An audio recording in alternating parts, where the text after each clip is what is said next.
Ladies and gentlemen, please fill in all available seats. As a matter of safety, standing is restricted to the rear of the ballroom only. Thank you for your cooperation.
All in one place, you saw these incredible companies side by side displaying in a five-sense experience what they wanted the industry to see about their company and their products. CES started as a radio and television show. I've watched it change to all sorts of incredible new products. It is where innovation comes to market today. CES has grown tremendously over the last 50 years. In its first show, we had something like 200 companies and 100,000 square feet of exhibit space. And as we break into this 2017 show, we're inching near the 2.5 million square feet, which is just tremendous growth year over year. It has so many people involved in making it happen. When we looked at how many people actually come and help us work on site, the numbers are staggering. It's in the thousands. And I think that's really one of the most amazing parts of this, is that we pretty much build a city for 4 days of use, and then it gets taken down, and we have to start all over again, fresh for the next year. Over the years, I've been to more than 20 consumer electronics shows in Las Vegas, so I've had a lot of experience with CES. When I'm talking to my colleagues or my friends when I say I'm going to the CES show in Las Vegas, there's really no way to describe it to them. You never know what you're going to see there.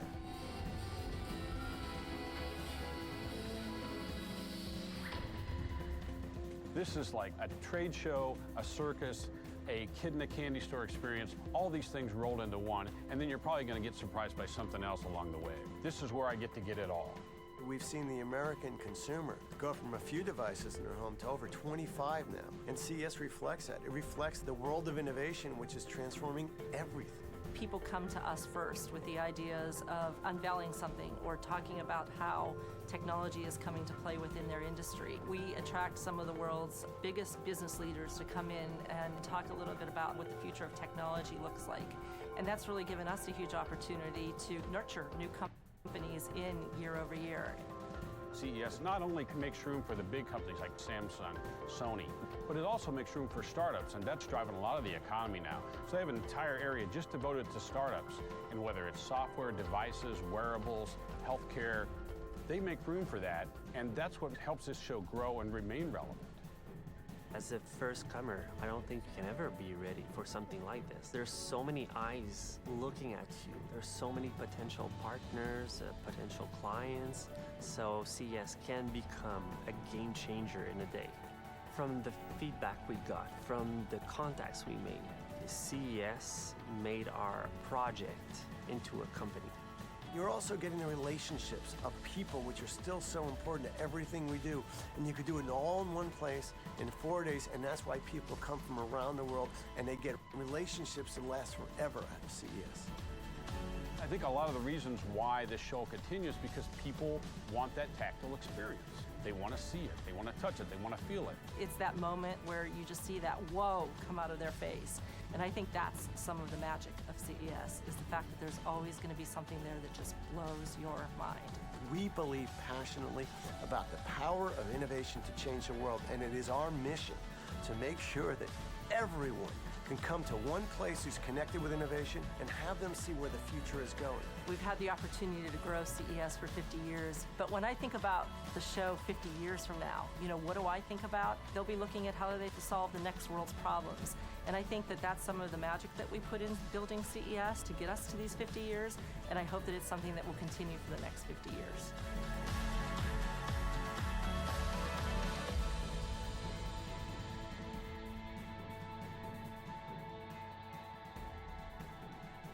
Ladies and gentlemen, please welcome the President and CEO of the Consumer Technology Association, Gary Shapiro.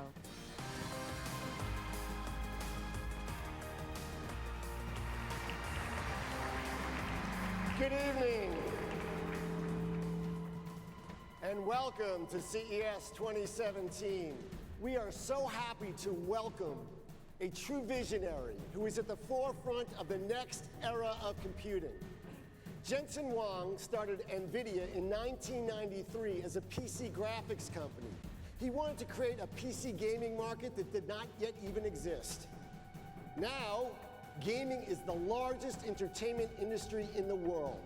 Nvidia's invention of the GPU in 1999 defined modern computer graphics. Later, it brought the power of parallel computing to science's grand challenges.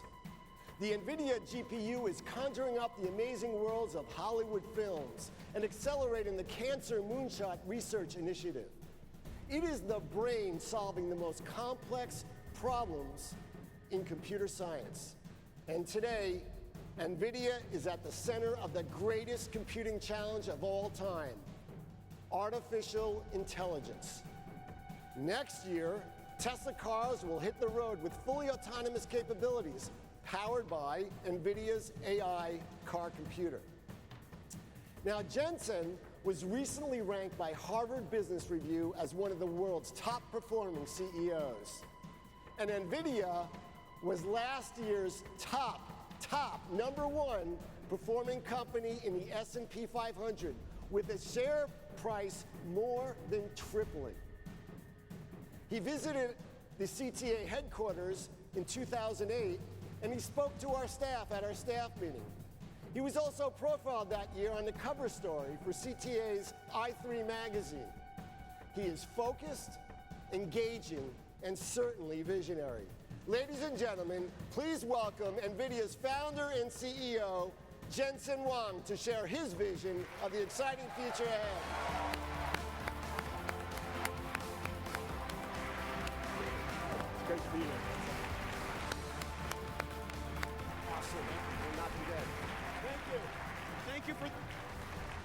Thank you for that great introduction, Gary. It's great to be here.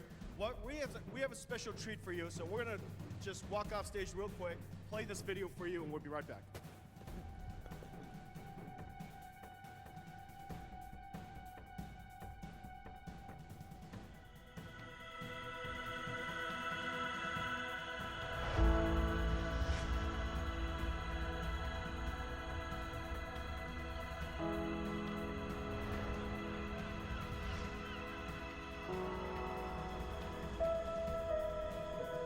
It all starts with our power to imagine. Bringing the future we dream to life in amazing new ways. Stories that take us to far-off worlds. Brilliant ideas that leap off the screen. And incredible new adventures around every corner.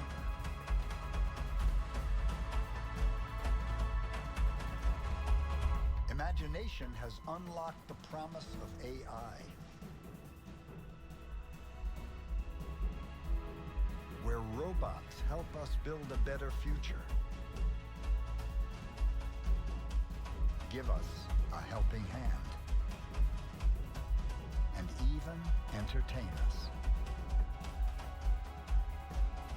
Imagination fuels new breakthroughs in autonomous vehicles, letting us take to the road without taking the wheel, delivering the world to our doorstep. and driving our competitive spirit. Imagination powers exciting new discoveries to accelerate the cure for cancer. Give the deaf a new voice. And help the injured become whole again.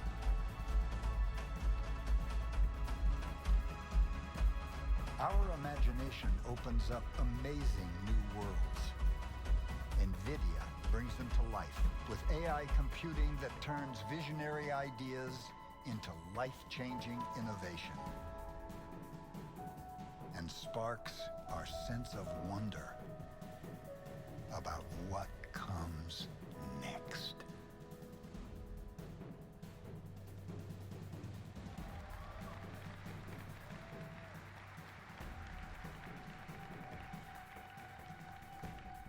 We are going through, unquestionably, the most exciting time in the computer industry that all of us have ever witnessed.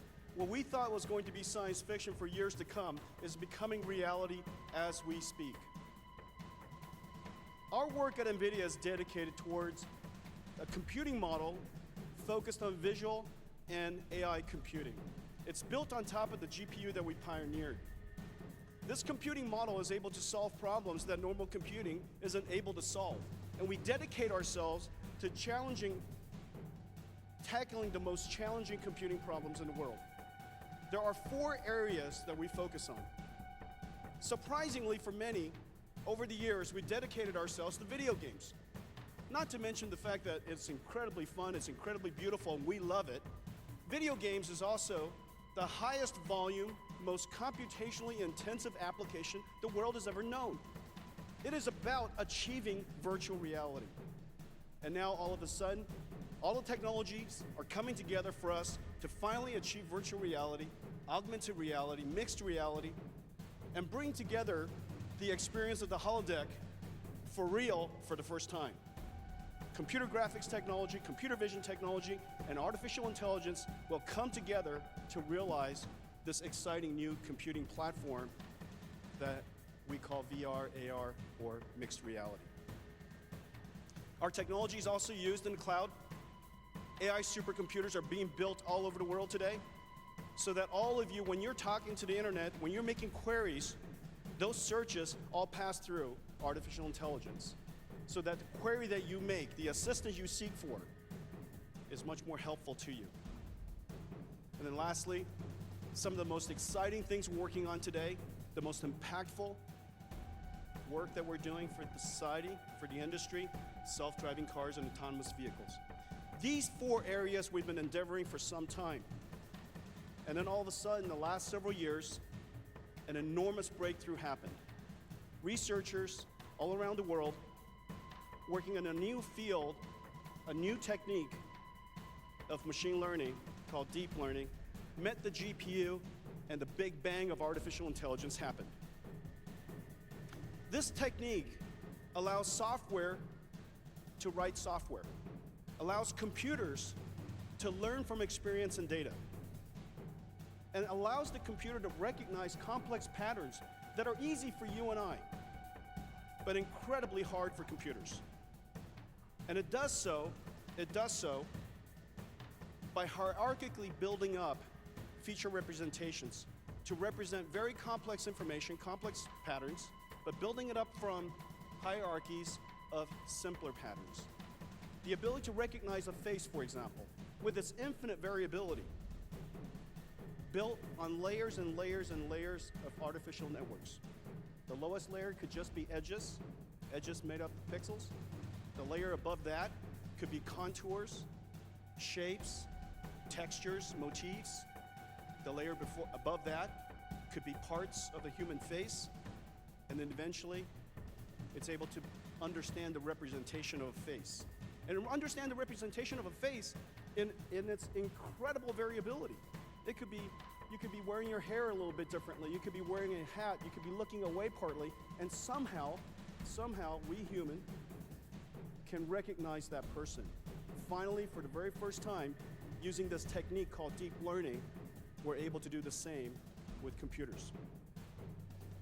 This ability to perceive the world is just an enormous breakthrough, and I'm going to show you why.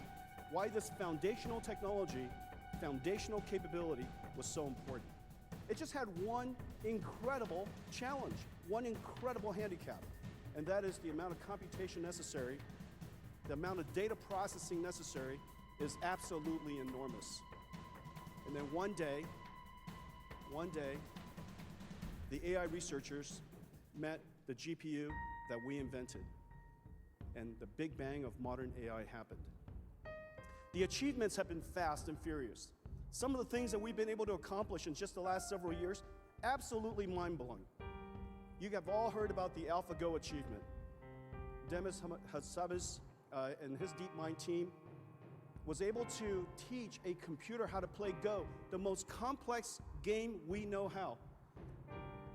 More variability than all the atoms in the universe, more moves. And yet this computer was able to learn Go from the world's masters and then play the master of our modern era and beat it. Network has been able to play Doom, which is a game of maze finding, resource management, while you're staying away from monsters. A network is able to learn how to play Go.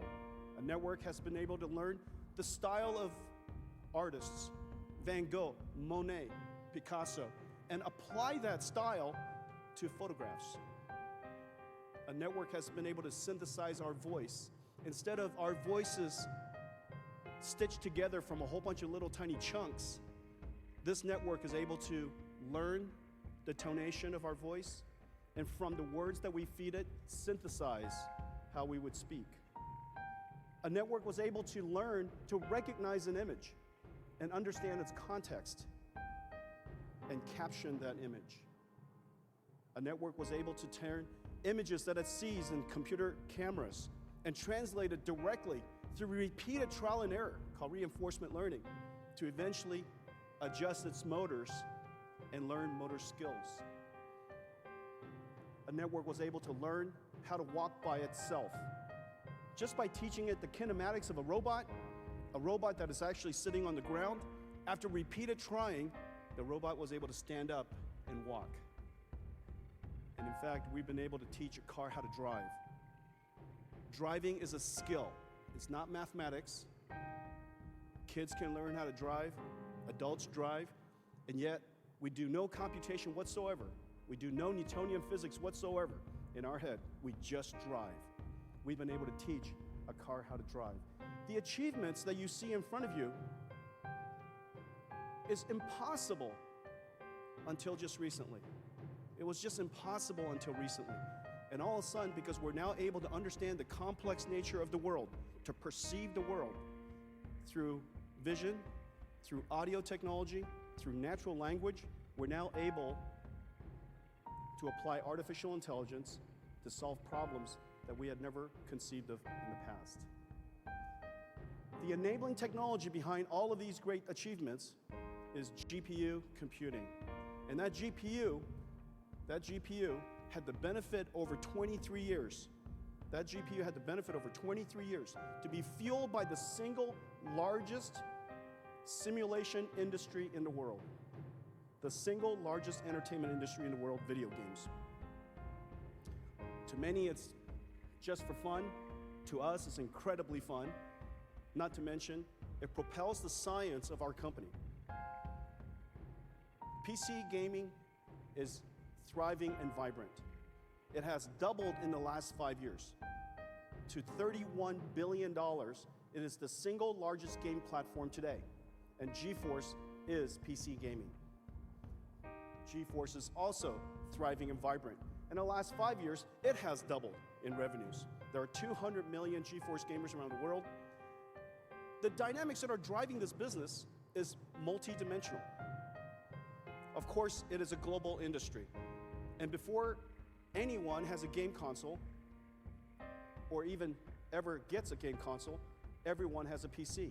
And almost every single human today is a gamer. There are several 100 million core gamers in the world today. I expect there to be several billion gamers someday. Our technology is also fueled, and this market is also fueled by the amazing production value of the video games that continues to come out. In the last 5 years, gaming technology has increased in performance by a factor of 10. And now 4K, HDR, and virtual reality is coming. Gaming is no longer just about games.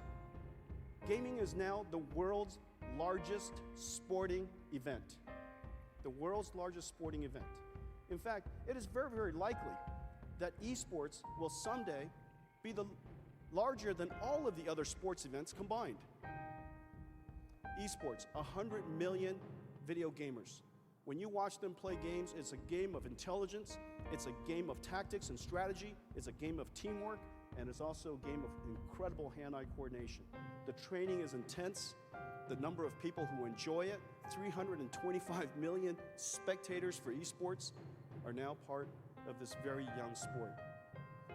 Not only is gaming a game, a sport, it is also now social. There are more people than ever that watch video games, watch other people play video games. 600 million video gamer viewers. 2 trillion minutes have been watched in just the last several years. This is now a $5 billion advertising industry, one of the fastest growing areas of internet video that we know. PC gaming is thriving, GeForce is thriving, and all of that is propelling the incredible R&D budget that we're able to support. Today we're announcing, the first announcement is to connect GeForce, the #1 gaming platform in the world, to the #1 social platform in the world. And I'm going to show you what that means in just a second. But basically, GeForce has a software platform above it that's connected to tens of millions of gamers. And this software platform today is able to allow you to capture pictures, capture a video, capture a VR picture, so your video game could be shared with other people who want to spectate and watch it in VR, and you could also live broadcast. Our platform, the GeForce platform with GeForce Experience, is connected to all of these social networks. And today we're going to connect it directly with just 2 clicks to Facebook. There are already millions of people who are watching us stream this on Facebook, and they've been told that there's something really, really amazing that's going to be revealed. And to help us celebrate this incredible connection, we're going to share with the world never before seen footage of one of the most anticipated video games of 2017, Mass Effect Andromeda. Let's welcome Aaron Flynn to the stage.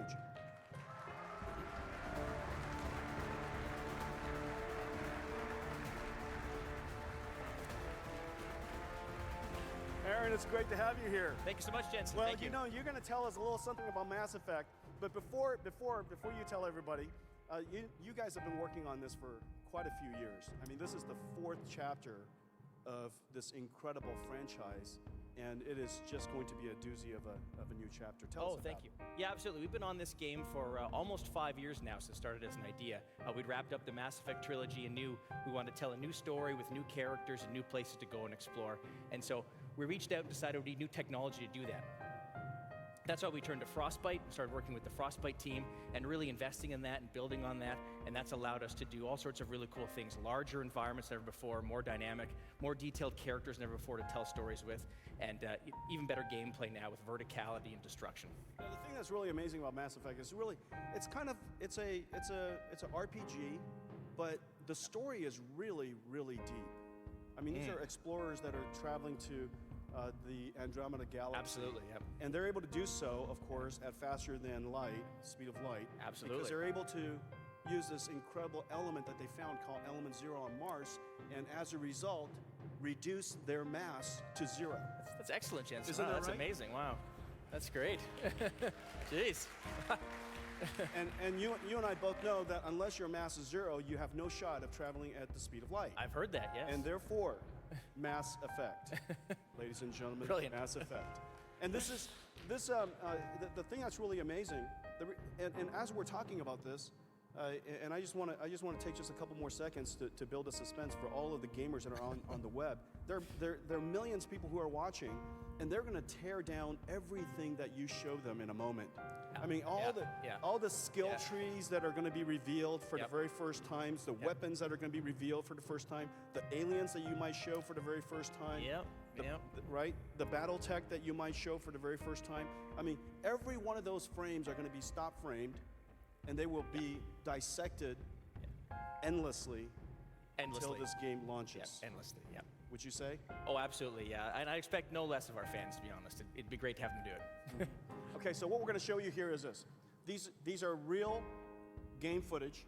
Absolutely, yep. Running on a GeForce GTX 1080. Absolutely. And it's captured, and it uses some pretty amazing new technology that you guys are going to show, and it's never before seen.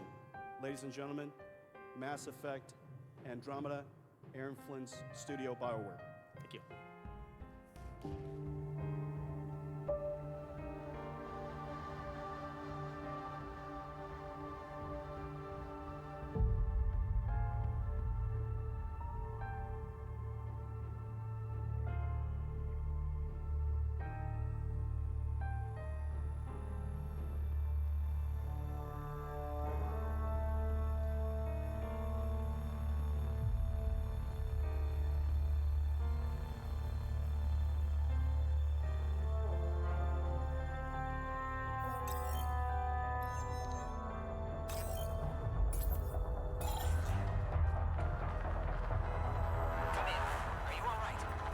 Sam relayed to the Tempest that we're stranded but alive.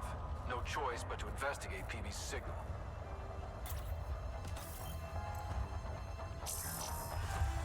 Pathfinder, this console controls the gate.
Is that right? March 21st? Yeah, March 21st. Somebody pointed out to me that was 3, 2, 1, so I guess blast off then. March 21st. That's amazing. Now, of course, I could sit here and look at that forever. I just love explosions and fire and smoke and all the particle effects.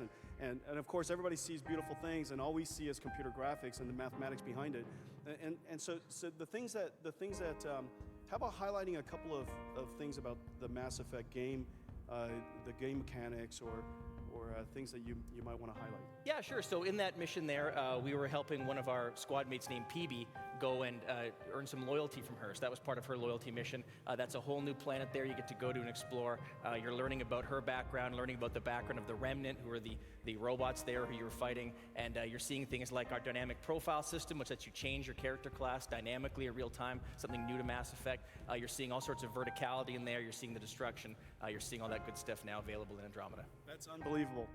Everybody, Aaron Flynn, thank you. Thanks so much. Thank you. Thanks so much. Mass Effect Andromeda launched here, direct to gamers all over the world on Facebook Live, streamed directly from CES. Well, that you could see that video game is just unbelievable. And yet, if you think about the number of PC gamers in the world who would like to get into PC gaming, or there are people that they have a thin and light notebook, but they would like to enjoy some PC gaming every now and then, and just haven't dedicated themselves to build a new GeForce PC. The number of those PC users is shockingly high. There are 2 billion PC users in the world. We estimate some billion users with integrated graphics or Macs or older PCs or thin and light notebooks that would love to be able to enjoy games but simply don't have the capability to do so. And in fact, there's really no real way of installing a new GeForce graphics card into those computers. And maybe they're rather intimidated by opening up their computer in the first place and building something new. And we thought that wouldn't it be amazing if we were to put a GeForce gaming PC, a state-of-the-art GeForce gaming PC powered by Pascal, in the cloud like AWS, build a supercomputer. Like AWS does for enterprises, we would do this for consumers. And as a result, these supercomputers in the cloud could be shared by millions of gamers around the world. They could try video games for the very first time. If they don't play frequently, they could launch a game whenever they want, wherever they want. And if they could just enjoy state-of-the-art video games like this with just a click of a button, wouldn't that be utterly amazing? So after many years of endeavor, this is just one of those incredibly hard problems. And it's incredibly hard because the computational capability necessary for video games is so high. And the interactivity requirement is so high that any little bit of latency would ruin the experience. And so after just so much refinement, so much re-architecture, so much engineering, the team has finally done it. Ladies and gentlemen, we're announcing today GeForce Now for PCs.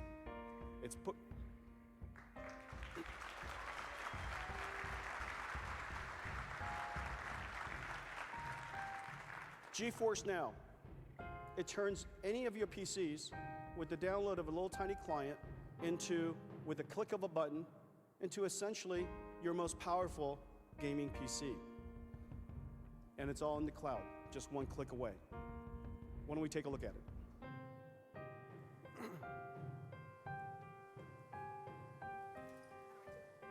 Okay, so what you're looking at here, two computers in the back.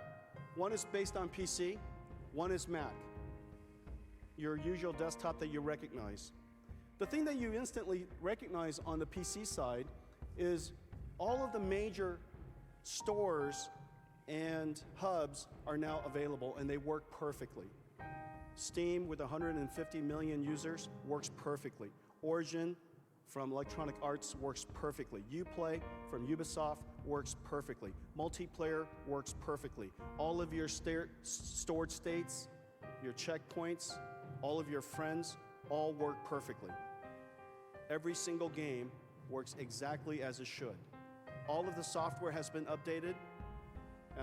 Dave, are you in the back? Yeah. Hi, Jensen.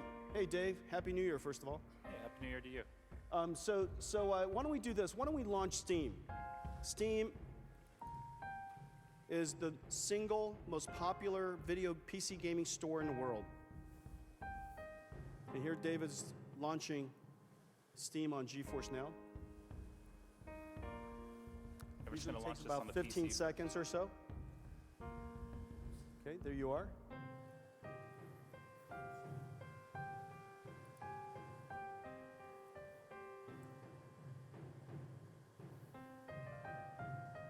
And there you are, just a few seconds and you're into Steam, and all of the games that you've purchased or all of the games that you brought into Steam are all there.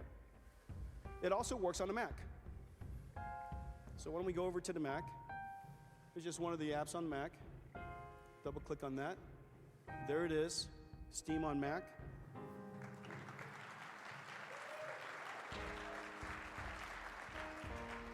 And you could buy a game right there. You could buy a game right there. We won't do so right now, but we could buy a game. And usually when these video games are so large, they're so large because they have so much content, and it takes hours and hours to download it. But in the case of Steam, in the case of GeForce Now, it only takes about a minute. And so why don't we go ahead and launch a game. Now that it's installed, let's launch it. And this game doesn't run on a Mac, and this game runs very poorly on integrated graphics, but yet we're going to see it working here in its full fidelity. And one of the things that's really cool is that it just works exactly the way you would expect an app to work on a computer. It's completely seamless to you. You pretty much forget that it's even in the cloud.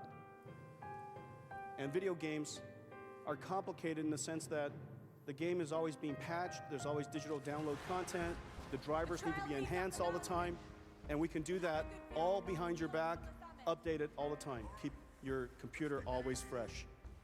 And there it is, Tomb Raider, running on GeForce Now, over the cloud, a click away. Video games for the other billion PC users. Okay, thank you.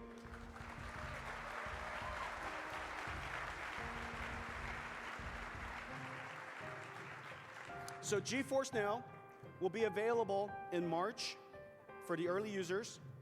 It's coming very, very soon. We're putting the final touches in there. And it'll be available for $25 for 20 hours of play. It's basically a GeForce gaming PC on demand. GeForce gaming PC on demand. There will be several grades of performance that are available to you. The higher performance grades, you'll have fewer hours for each 25 hours of play, for every $25 of credits. Okay, so GeForce Now. Incredible value for somebody who doesn't have the ability to access a gaming PC, somebody who hasn't taken the effort to build a gaming PC, or somebody who just plays infrequently but would love to be able to enjoy a video game from time to time. GeForce Now. Thank you. Why don't we take a look at television now?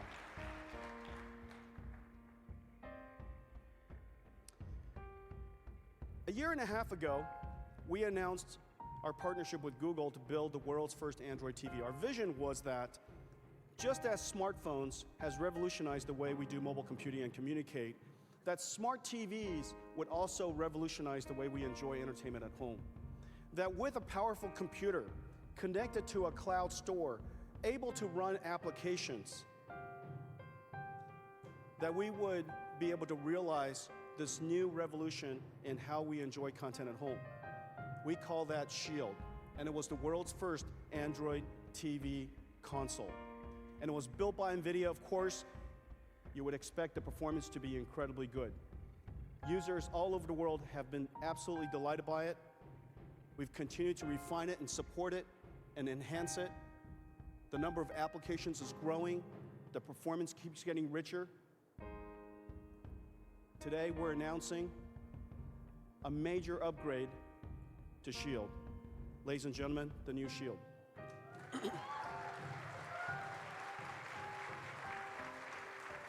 The new Shield is amazing on so many different fronts. But the most important thing, the first thing that you get hit by, it's the world's first entertainment platform that is full 4K and HDR. Netflix and Amazon worked closely with our engineers, and we're announcing that Shield will be the first entertainment platform that is able to enjoy Netflix and Amazon's library of content in 4K HDR. We have 4K services from YouTube, we have 4K services from Google Play. We know that there are all tens of millions of PC gamers around the world, and they have GeForce Gaming, and they would like to take that GeForce Gaming PC and connect their Steam service to our television. We worked with Valve, and we're making available for the very first time a Steam app on Android Play, a Steam app on Shield that connects to your PC, and you can enjoy 4K HDR gaming on your TV while it's playing on your PC. And if you would like to have access to even more games, we now have 1,000 games in the Nvidia Shield game store. This is just an incredible amount of content. 4K HDR, you could stream content from your PC through Valve Steam, and you could, of course, enjoy great games on the Nvidia store. 4K HDR.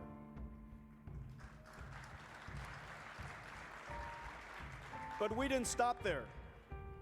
The two most popular consumer electronics platforms today, one is the smart television, products like Apple TV and the Shield. But the other is the Amazon Echo. It brings AI into your home, allows you to communicate naturally with an AI assistant. We thought, why have two devices when you can have one? And so we decided to work with Google to create the world's first Android TV with the Google Assistant.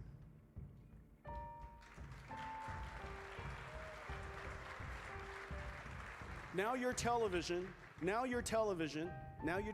which is the largest screen in your house, can be controlled through natural language. You can control your content, you can access your content, seek content, find content, play it, stop it, fast forward it, look for photographs, ask it questions. You could even control your home. But we didn't stop there. We felt that if you had a Google Assistant and you had an AI agent in your home, it seems to me that you would want to have it all over your home. That you shouldn't want to have to lean over to the coffee table and yell commands at it all the time. Wouldn't it be nice if your AI was completely ambient and you're just talking naturally? And there are all kinds of many spots around the house where you could ask your AI agent to help you do things. Maybe call an Uber, maybe make coffee, maybe turn on some music, ask it about the weather. So we decided to create a peripheral for Shield. And this is an AI microphone, and this AI mic could be anywhere in the house. And there's this little tiny thing I'd love to show you to you now, announcing the Nvidia Spot. Hi, how can I help? This little tiny device plugs directly into the wall. And because the computing is done on Shield, we could have a whole bunch of these all over the house. And this little tiny microphone has far field processing, has echo cancellation, so it picks up your speech relatively naturally, 20 feet away. And if you have multiple of these devices in a large room, it also does triangulation of where you are using beamforming. It figures out, based on the different arrival times of your voice, subtle arrival times of your voice, and it's able to triangulate where you are in the room, who's talking, and with beamforming, focus the energy of the beam, of the antennas, to the person who's actually talking. You could have all of these devices all over the house, and they all go through one Shield over Wi-Fi. Incredible, incredible capability. Brand new Nvidia Spot.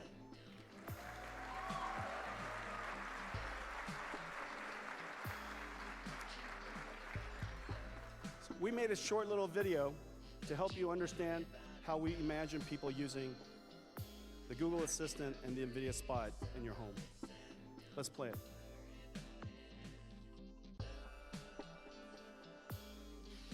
Okay, Google, start my day. Okay, I'm turning up your thermostat and brewing you a fresh pot of coffee. Okay, Google, play the news. Pending home sales dropped in November to the lowest level in almost a year. Okay, Google, I'm leaving. Shutting down your house. Have a great day.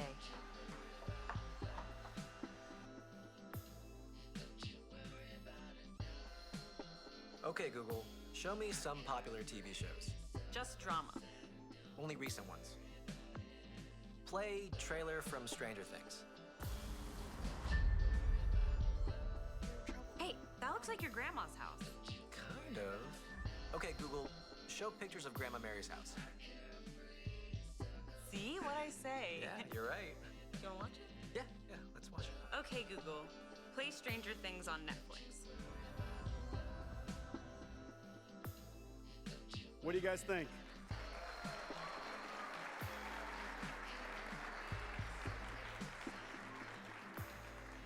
The combination of a smart TV and an AI assistant in your home that is completely ambient completely changes how we interact with our house.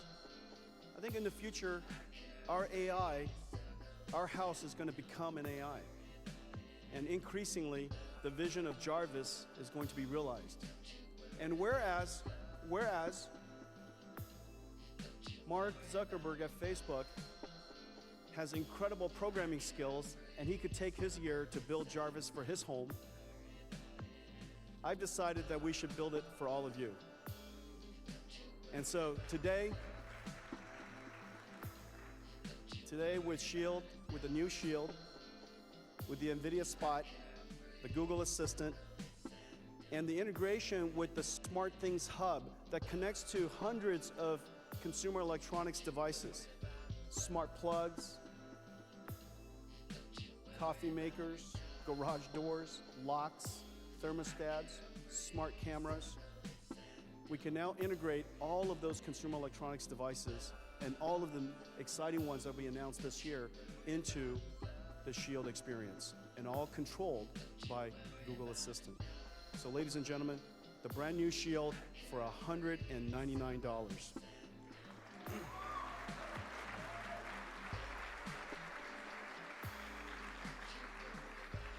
The Nvidia Spot will be available as a separate peripheral, and we'll announce it in the coming months. The Nvidia Shield. Now let's talk about AI for transportation. As we all know, transportation is one of the largest industries in the world. There's 1 billion cars on the road. Just in a single day, 20 million ride shares are hailed on just Didi and Uber alone. There are 300 million trucks on the road carrying things to us so that we could live our lives. The infrastructure of society is made possible by all of these trucks, and they're carrying things over 1 trillion miles a year. There's 500,000 buses in just large cities alone, helping us with public transportation. This transportation industry is one of the largest industries in the world. It is also one of the most vital. Without it, society doesn't move forward. Without it, we don't have the fundamental infrastructure to live our lives. Everything we enjoy, everything we own, everything we eat and nourish our families with, all as a result of transportation. And yet, this is also one of the industries that has the largest waste. And the largest waste comes from human error. The fact of the matter is, these massive machines shouldn't be operated by humans, or they should be operated by humans with quite a substantial amount of assistance.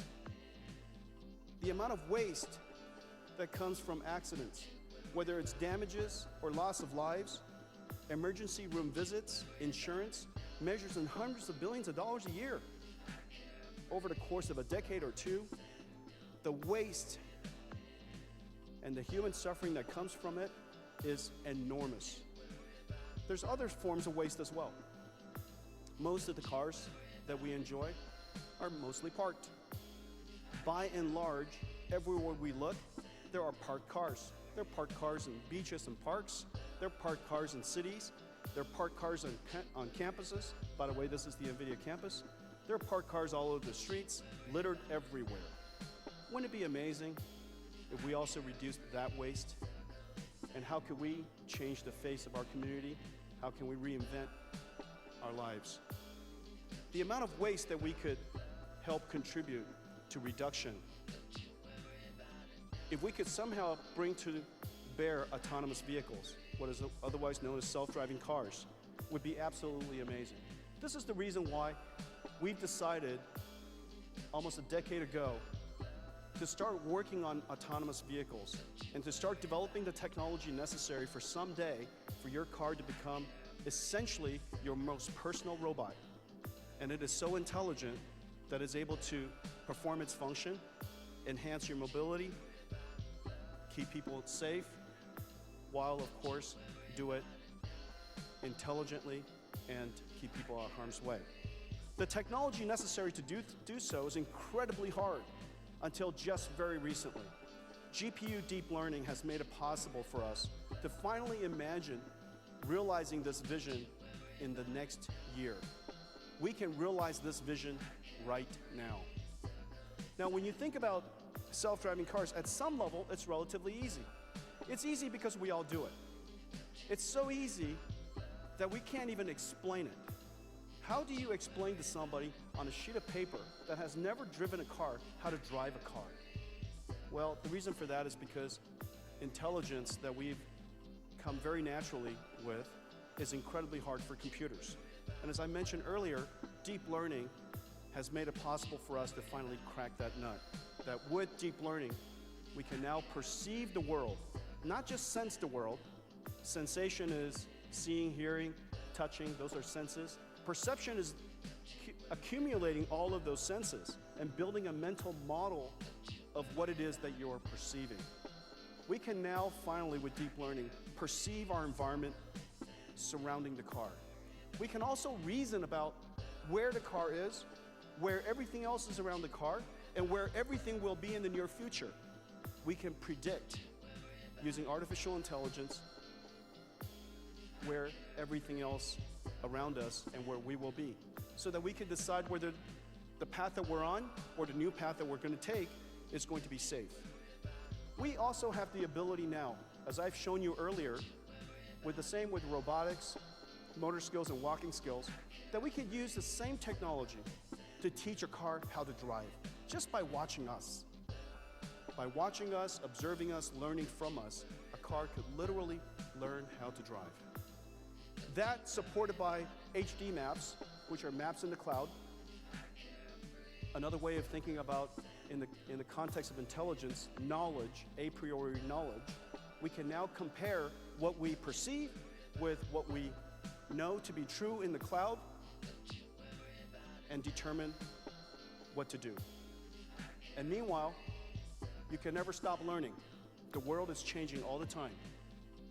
It seems every single week, a new road is being beaten up or fixed, something is being added, lanes are being added, roads are being shifted. We have to continuously map, continuously relearn the environment. All of that requires AI computing. It is one of the reasons why we dedicated ourselves to building a fundamental new computer that would go into a car that has the ability to do all of this deep learning processing and to do it at very high rates. We call it an AI car supercomputer. And our AI car supercomputer used to be multiple chips.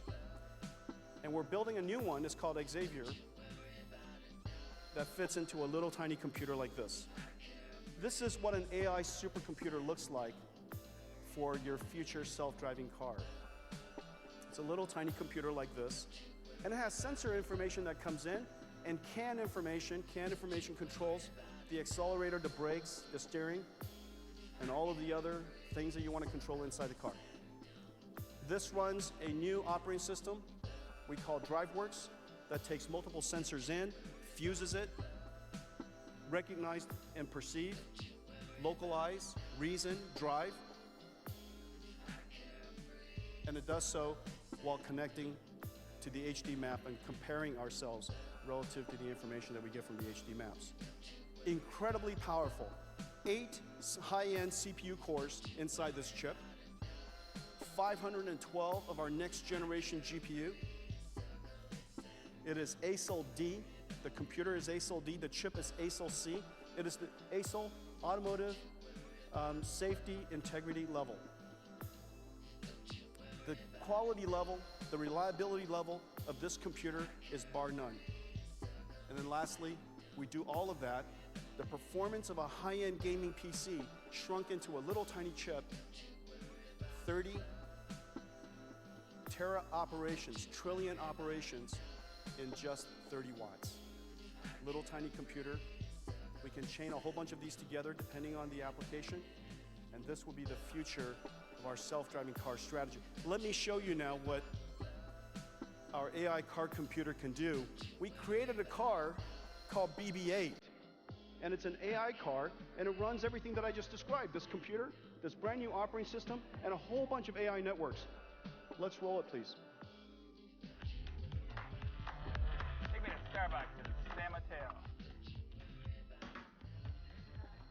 Grind with a phone call and the entourage. Don't need to regular life.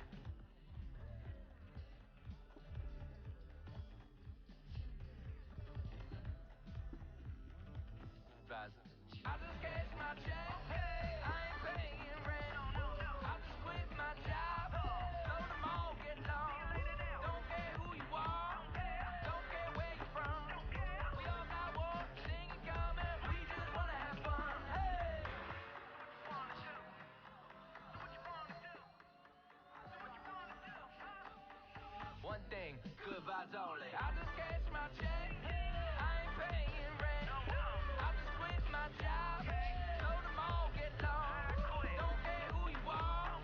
Don't care where you're from. We all got one thing in common. We just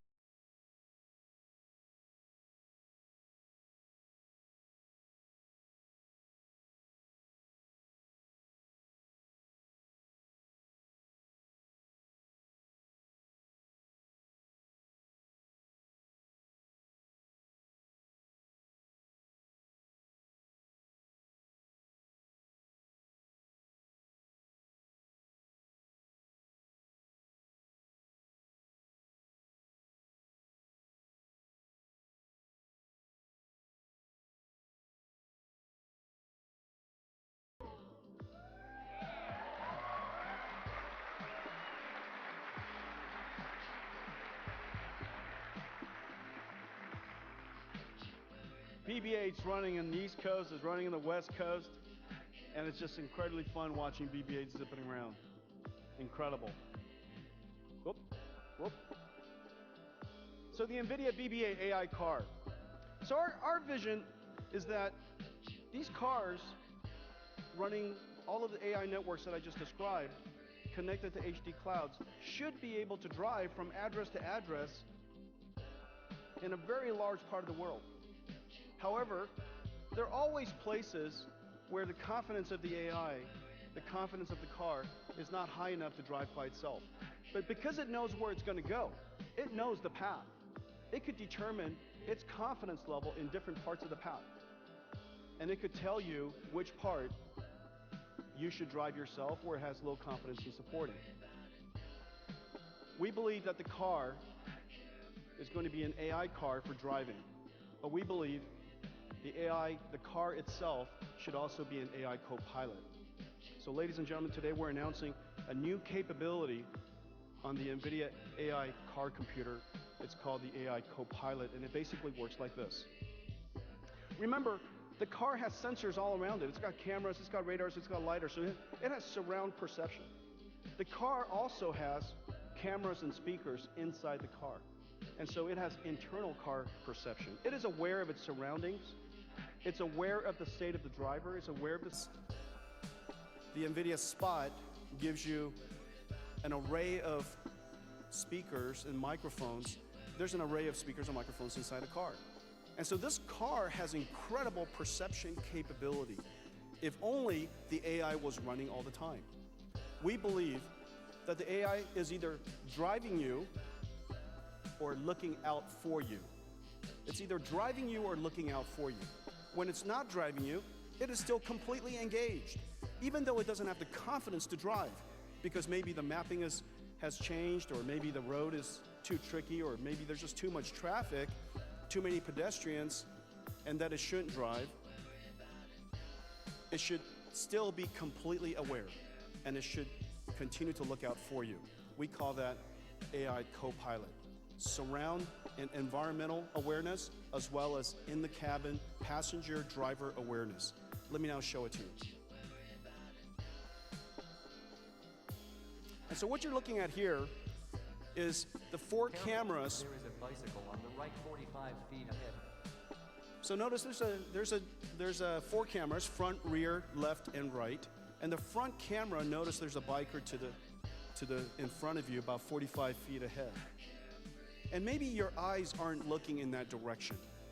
Maybe your head's not looking in that direction. And the car realizes that you might be more cautious. And in this case, it detects that there's a biker and tells you through AI, natural language processing. And so by talking to you very naturally and alerting you of the condition in front of you. Here's another example.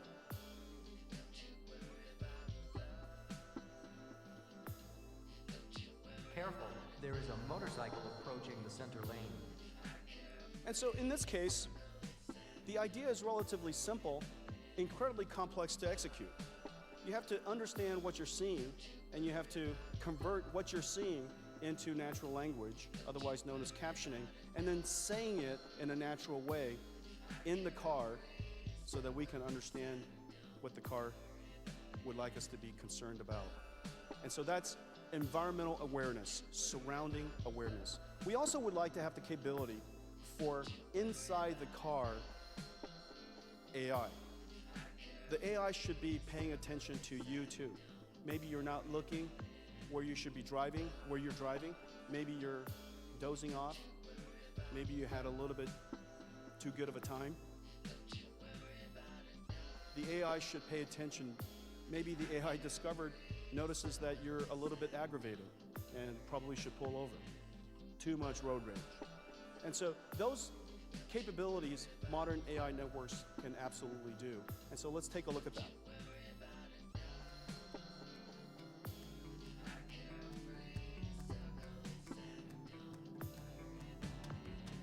Okay. So this is Janine. This is one of our employees. Like, hey, let's put our hands together for Janine. So the first network does facial recognition.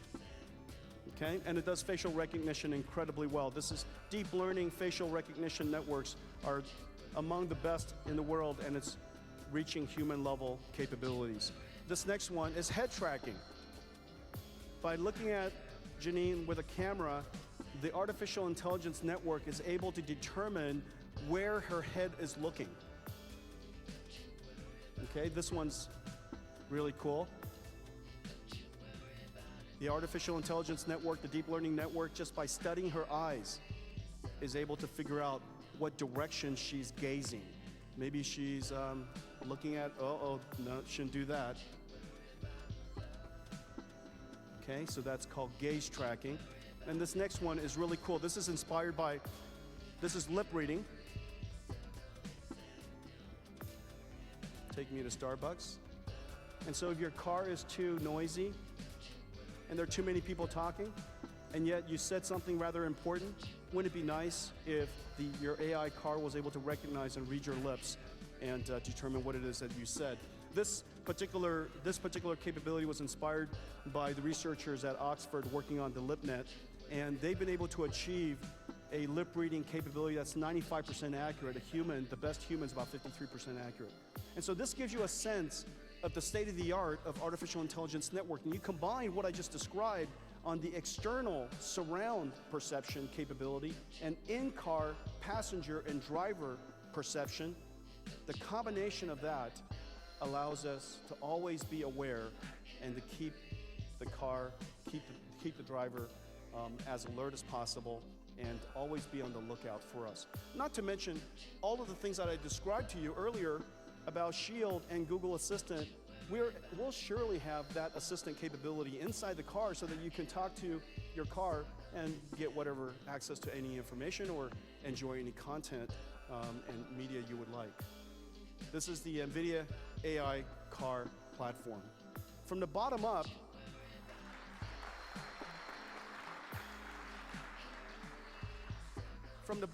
starting from the bottom, this is the Drive PX computer. And on top of it is the DriveWorks operating system. These two things are probably the most complex computer that we have ever built, and we built some of the most complex computers the world's ever known. The amount of data that's coming into this computer, the richness of the artificial intelligence networks and algorithms that we have to run, and the performance by which we have to run it, because time in the case of a fast driving car is reaction time, and reaction time is safety. And so it is vital that we do this very, very quickly. On top of that are all of these artificial intelligence networks that I talked about. There's the autopilot AIs. Perception of the world, reasoning about where you are, reasoning about where everybody else is, driving the car, continuously mapping the car, and exchanging that information with the HD maps in the cloud. Make sure that all the data is coherent and things are changed if necessary. The co-pilot deep neural net, so that there's an AI that's watching out for you all the time. It might even, in the near future, say something like, Jensen, you're driving up the hill, you'll be home in 5 seconds. Would you like me to go ahead and open up the gate? So that by the time I actually got there, just a second prior, the gate opens up and I pull right into the garage. The AI co-pilot. We also need the ability to converse and interact with our computer in a very natural way. So natural language processing has to be done inside the car so that if the connection is not very good, you can still communicate with the car. And that the reaction time, the latency between your spoken words and its recognition of your speech is as fast as possible. And yet it's connected to the cloud to an AI assistant. This architecture, on top of that, is an API called MapWorks. This is one of the most important things we do. MapWorks interacts with all of the mapping companies in the world. And it does basically 4 things. We basically do 4 things with mapping companies. The first, of course, is the surveying car. Some cars record all the data and do the processing on GPU supercomputers in the cloud to extract the 3-dimensional data from the video. Some survey cars do the processing using a computer like DrivePX, either one of these or something with a discrete Nvidia discrete GPU, so that it could essentially do mapping in real time inside the car. So that's survey car. Number 2 is the GPU supercomputer that's inside the cloud for mapping. Number 3, the interface of data, the exchange of data, so that our car can always see the HD map in the nearby surroundings of the car. And then number 4, as we continuously map the world and notice changes, we would update the changes to the live map in the cloud. These 4 things, these 4 functionalities is vital to the ability for self-driving cars to be realized in a very high confident way. And so we've been working with the world's leading mapping companies. We announced several weeks ago, I guess a few months ago, the leading mapping company in China, Baidu. Incredible partner of ours, working across all 4 layers that I described, all 4 functionalities that I described, from surveying all the way to map processing, all the way to synchronization with the local computer inside our car. The reason why Baidu was so important is because every car company in the world and any car you build should be able to drive anywhere in the world. And China is now the world's largest car market. It is too large to ignore. And yet, only a Chinese company can map China.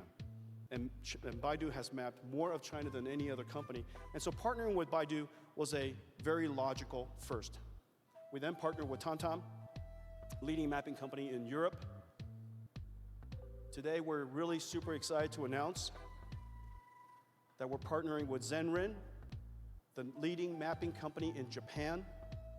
Japan's roads are incredibly complicated, and it is such a dense population.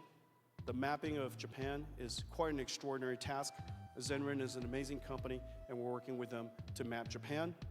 And then also today, super excited to announce that we're working with HERE to integrate Nvidia technology into their data centers for mapping, working with them on map algorithms, as well as connecting to all of the Nvidia AI car computers inside cars as we synchronize the live maps. Let's thank all of our partners to make this, create this incredible dream.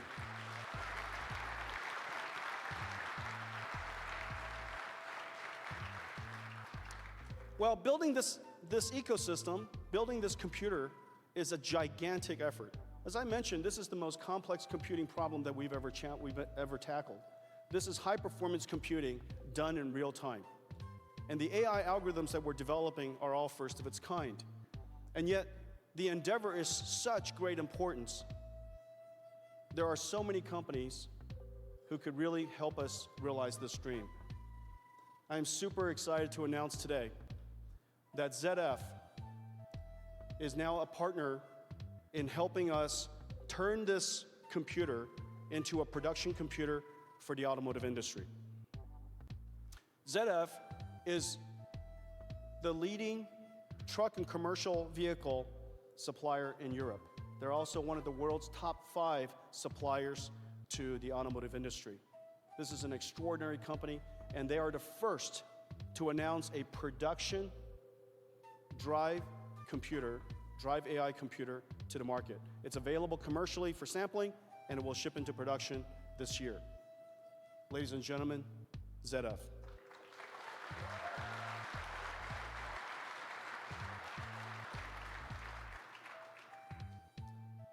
I have another partner I'd like to announce. There are a lot of cars, as we mentioned. 1 billion on the road, 100 million sold each year, several 100 million trucks. It's going to take an enormous amount of engineering to transform the entire automotive industry into an autonomous industry. And so today we're announcing that the number one automotive technology supplier to the automotive industry, Bosch, is going to adopt the Nvidia Drive computer.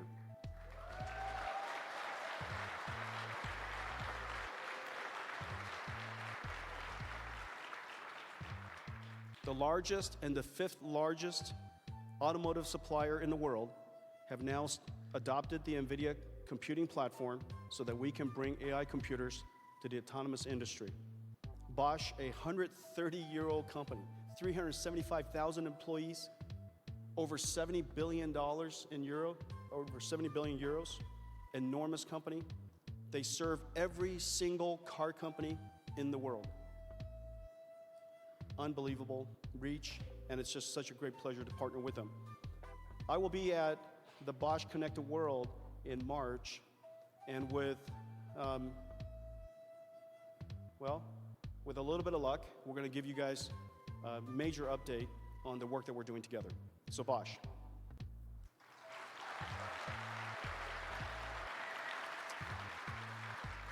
Well, I just have one more announcement. And, you know, the momentum behind the work that we're doing after all of these years is clearly accelerating. And I think people are realizing that creating an AI car computer is a really enormous undertaking. And we've worked at it for quite a few years. And as you know, Nvidia is one of the companies in the world who could specialize in building the most advanced computers, from the largest supercomputers in the world to the most advanced gaming PCs in the world to AI car computers. And these computers are just an enormous undertaking. And without a great car company to partner with, it is hard to realize this vision. And so today, we're announcing that Audi and Nvidia will partner together to build the next generation AI cars.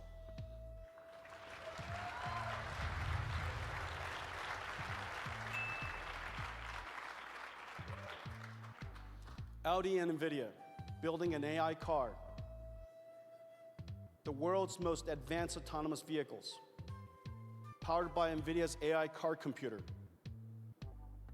We'll have cars on the road by 2020. Let's welcome Scott Keogh, the president of Audi America, to celebrate this moment with us.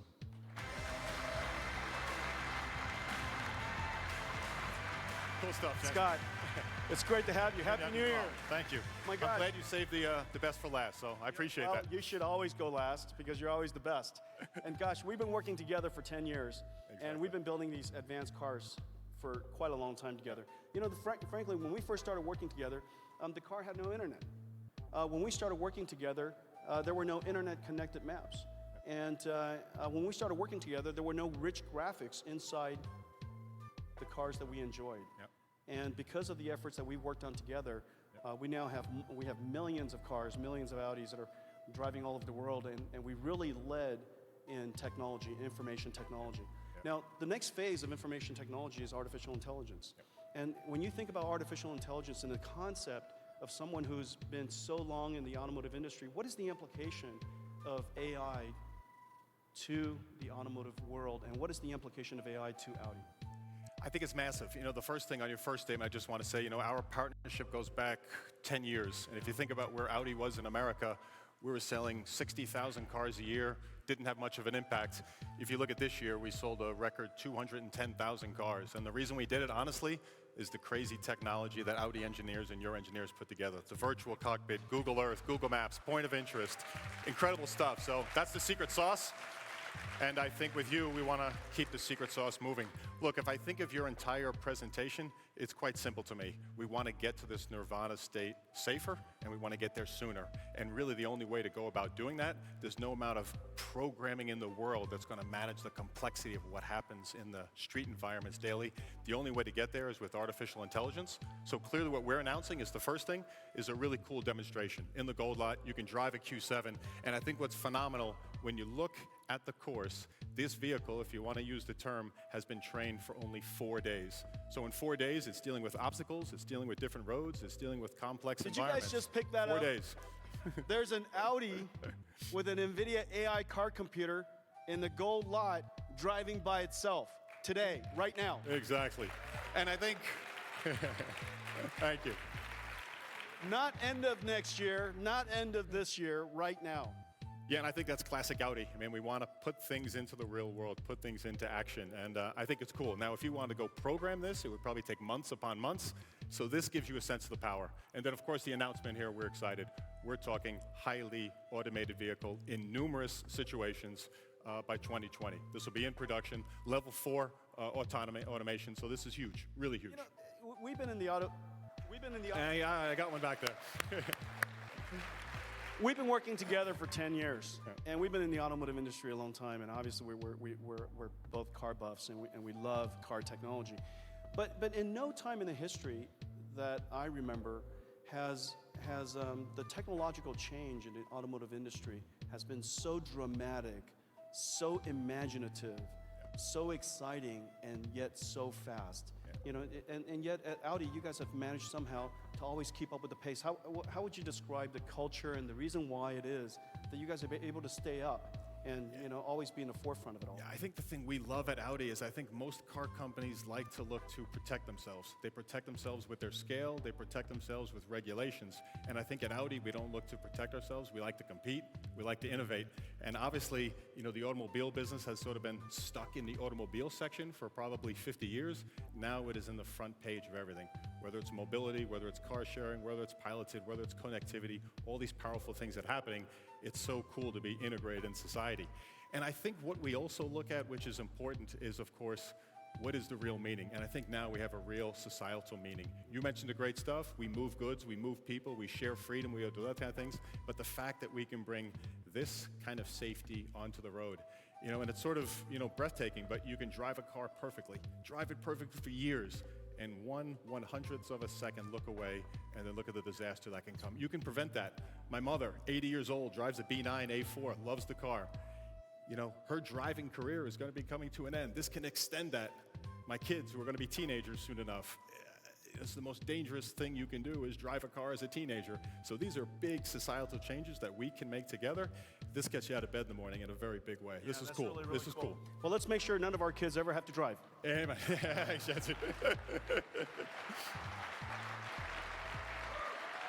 Scott Keogh, President of Audi America, incredible partner. Can't wait to come share with you guys the progress we're making in the next coming years. That's it. Oh, come on. That's it. No more announcements. No more announcements. Well, hey guys, this is the largest electronics show in the world. 200,000 attendees. It is so fun. It is so fun to be in the middle of the technology industry today. It is so fun to be in the middle of the computer industry, and it's just incredibly thrilling to be in the middle of the automotive industry. Because of artificial intelligence, the technology that is going to really reshape how we all enjoy technology in the coming years, we're able to now realize the dreams that we've been dreaming about for so many years. What used to be science fiction is going to be reality in the coming years. Today, I had the privilege of sharing with you a few announcements of the things that we've been working on. We want to bring video games to 1 billion people who currently just simply don't have the computers necessary to enjoy the type of video games that you see from Aaron Flynn and Mass Effect Studio. We want to be able to turn your home into an AI. We believe that your home will engage you, and you will engage your home in natural, simple ways. And it will arrange your life, help you, find content for you, connect you with people, and just make your life better. And of course, we would like to turn your car into an AI. That by applying this technology, we could revolutionize the automobile and bring joy and delight and the safety to millions and millions of people in the future. Thank you very much. Have a great CES.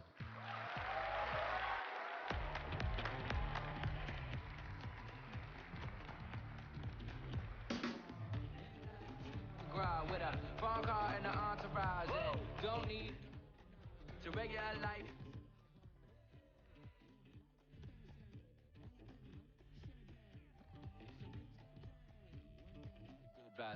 I just cashed my check.